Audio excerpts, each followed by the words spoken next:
कब्रिस्तान। एक तांत्रिक का डेरा। यह कहानी एक सच्ची घटना पर आधारित है।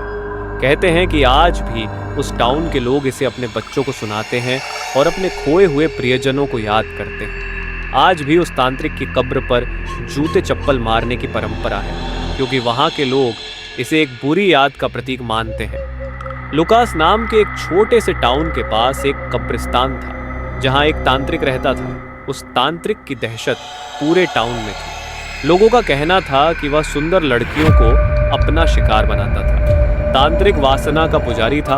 उसकी बीवी भी उसे इसी वजह से छोड़कर चली गई थी, क्योंकि वह बुरे काम करता था। गुस्से में आकर उसने जादू मंत्रों का गलत इस्तेमाल करना शुरू कर दिया। दिन ब दिन उसकी शक्तियां बढ़ती जा रही थी। अब वह वशीकरण कर किसी से कुछ भी करवा सकता था। उस टाउन के लोग उससे बेहद परेशान थे, इसलिए उन्होंने अपनी लड़कियों को अकेले घर से बाहर भेजना बंद कर दिया। जब उसे अपने शिकार मिलने में दिक्कत होने लगी, तो उसने मृत आत्माओं को जगाने की कोशिश शुरू कर दी। रोजाना एक कुमारी सुंदर लड़की की बलि चढ़ाने के लिए वह आत्माओं का उपयोग करता था। कब्रों के बीच बैठकर वह तंत्र मंत्र करता था। जब लोग उसके बारे में बात करते, तो चारों ओर खौफ का साया फैल जाता था। लुकास के लोगों को यकीन हो गया था कि तांत्रिक अब अपनी वशीकरण और तंत्र विद्या से आत्माओं का इस्तेमाल कर रहा था। लोगों को लगता था कि अगर किसी की लाश कब्रिस्तान में आती, तो उसकी आत्मा कभी शांति नहीं पाती, क्योंकि तांत्रिक उन्हें अपने कब्जे में ले लेता था। कब्रिस्तान में दिन दहाड़े भी अजीब सी गूंज और रोशनी का एहसास होता था।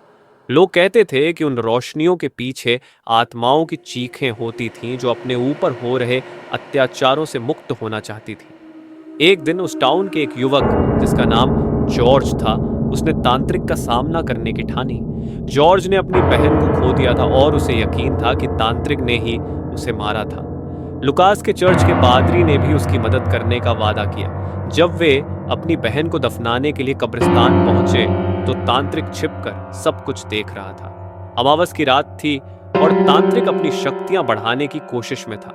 जॉर्ज जानता था कि तांत्रिक पास ही है। बदले की आग में जलते हुए उसने फैसला किया कि वह उस राज को समझेगा जो कब्रिस्तान में छिपा था। पादरी ने जॉर्ज को बताया कि आज की रात तांत्रिक की शक्तियों को कमजोर करने का सही समय है। पादरी मंत्र जाप करेंगे और जॉर्ज तांत्रिक के हाथों पर वार करेगा। रात के समय जब पूरी दुनिया सो रही थी, जॉर्ज चुपके से कब्रिस्तान की तरफ निकल पड़ा। जॉर्ज ने देखा कि तांत्रिक उसकी बहन की कब्र के पास बैठा था। गुस्से में आकर जॉर्ज ने अपनी जेब से एक छुरी निकाली और तांत्रिक पर हमला कर दिया। छुरी तांत्रिक के हाथ पर लग गई और कब्रिस्तान में एक सूर की रोशनी चमक गई। पादरी भी मंत्र जाप कर रहे थे और तांत्रिक की शक्तियां धीरे धीरे कमजोर होने लगी। आखिरकार जॉर्ज और पादरी ने मिलकर तांत्रिक को हरा दिया। जब तांत्रिक की आखिरी सांस निकली, तब कब्रिस्तान में अजीब सी शांति छा गई और सभी आत्माएं मुक्त हो गई।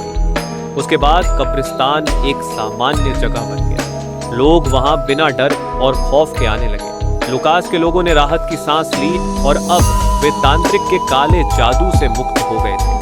तब से उस तांत्रिक की कहानी सिर्फ एक दंतकथा बनकर रह गई, जिसे आज भी लोग सुनते और सुनाते हैं।